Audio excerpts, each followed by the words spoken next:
မြန်မာပြည်မှာနော်ပတ်စံပို့ချင်တဲ့သူတွေနော်မပို့တတ်တဲ့သူတွေမှာကြီးထားလိုက်ဒီမှာ log in ဝင်မယ်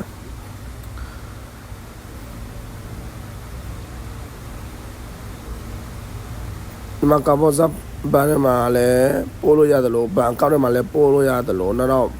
ဘာလဲကုန်းနံပါတ်နဲ့လည်းပို့လို့ရတယ်နော်ဒီမှာ SND စနေရမှာတွားမယ်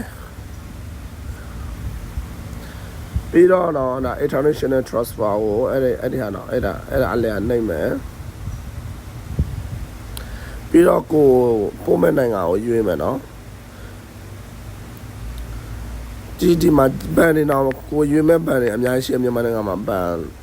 ဘန်ယူရီးယားကပေါ်စားပေးနေလဲထည့်လို့ရတယ်ပြီးတော့ကိုပို့မဲ့အမောက်ကိုတေချာရေးမယ်နောက်တော့ပြန်စစ်ကြည့်မယ်နော်တေချာရွေးပြီးတော့ပြန်စစ်ကြည့်မယ်မှန်ပြီဆိုရင် next အဲ့ဒီမှာနှိပ်လိုက်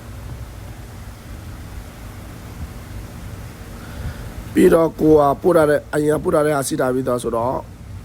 ဘာမှရေးစရာမလိုတော့ဘူးပေါ့နော်ဒီကငါရွေးသလိုမျိုးမေးလိုက်ရွေးလို့လည်းရတယ်နော်ငါရွေးသလိုမေးလိုက်ရွေးလို့လည်းရတယ်မေးတော့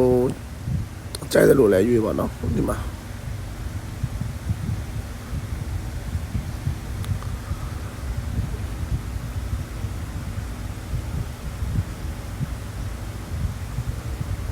ဒီမှာတေချာနော်ဒါတေချာစစ်မယ်